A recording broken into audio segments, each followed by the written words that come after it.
ክልያላይሶን ዓርቢ ስቕለት 13 ሕማማተ መስቀል ዝበሃሉ ቀዳማይ ቤዛና ክርስቶስ ካብ ሐሙስ ምሸት 3 ሰዓት ክሳብ ዓርቢ 9 ሰዓት ዝተቐበሎ መከራን ስቃይን ብንብዓት እምበር ብናይ ሰብ ይኹን ብናይ መላእክቲ ቋንቋ ክግለጽ ዘይኽእል እንትንኸውን ሊቃውንቲ ግና ጥቕልል ኣቢሎም ጎይታ 13 ሕማማት መስቀል ከም ዝተቐበለ ብሓዘን ይገልጹ።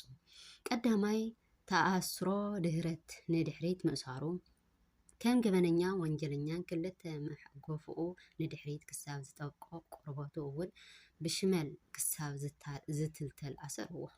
ካልኣይ ተስህቦ ባህብል ብገመድ ምግታቱ ምእሳሮም ጥራይ እንተይኮነስ ብቕድሚትን ብድሕሪትን ኮይኖም እናላገጹ እንትስሕብዎ ኣእዳው ካብ ማእገሩ ካብ ተኽክበትካ ክሳብ ዝብላ የሳቅይዎ ነይሮም። ሳልሳይ ወድቀ ውስተ ምድር ናብ ምድሪ መውደቁ እናጎተቱ እንትስሕብዎ እንትደፍእዎን ድማ ብቅድሚት ብገጹ እናወደቀ ካብ ገጹን ኣፍንጮን ደም ይውሕዝ ስግኡ ይፍሕቕ ኣዒንቱ ድማ ቆፂሮም በብናተን ተሰቃያ።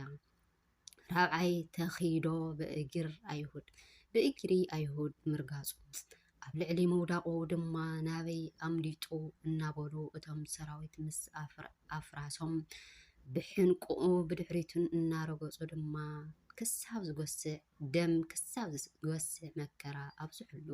ሓምሻይ ተገፍኦ ማእከለ ኣምድ ምስ ኣዕማዱ ምግጫው ኣብ ማእኸል ክልተ ጉንዲ ብገመድ ኣሲሮም ንቅድሚትን እንትስሕብዎ ብገጹ ንድሕሪት እንትስሕብዎን ድማ ብርእሱ ምስ ዓምዲ ክሳዕ ዝደኽሞም የላትምዎ ግንባሩን ርእሱን ቆሲሉ ተሰንጢቁ ነበረ። ሻድሻይ ተጸፍኦ መልትህተ ብጽፍዒት መውቅዑ በዚ ከይኣኽሎም ወንጀለኛ እዩ እናበሉ ድማ ካብ ገጽ ደሙ ትፍትፍ ክሳብ ዝብል ይጸፍዕዎ ነበሩ። ሻውዓይ ተቀስፎ ዝባኑ ብሓለንጊ ምግረፉ ብሕጊ ኣይሁድ ወንጀለኛ 40 ግርፋት ዝግረፍ እንትንኸውን እኳ ንሳቶም ግና ንጎይታ ስግኡ ተወዲኡ ዕጹምቱ ክሳብ ዝራሪም 6666 ግዜ ገረፍዎ።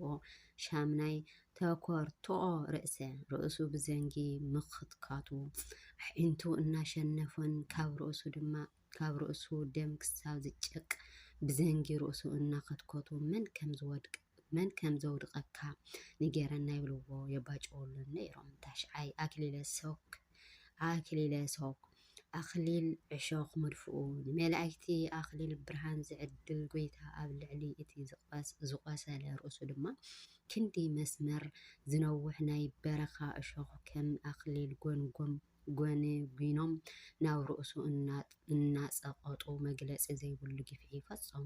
ዓስራይ ጸወረ መስቀል ምሽካሙ ሸኽምና ክወስድ ዝመፁ ጎይታ እንግድዑ ክሳብ ዝተልተል ካብ ርእሱ ዕንጨይቲ ከቢድ መስቀል ተሸኪሙ እናወደቐ እናተልዓለ ናብ ጎቦ ቀራንዮ ብስቃይ ደየበ።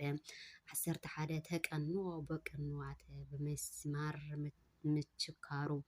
ብመስማር ምችካሩ ምስቲ ተሸኪምዎም ዝመፀ መስቀል ድማ ብዓበይቲ መስማር ተሸንኪርዎ እተን ሸናኩራት ድማ ሳዶር፣ አላዶር፣ ዳናት፣ አዴራ፣ ሮዳስ ይበሃላ። 12 ተሰቅሎ ብእፀ ኣብ መስቀል ምስቃሉ ምስ ቸናክሩ ድማ ኣብ ልዕሊ መስቀል ኣሲሮም ሰቀልዎ። 13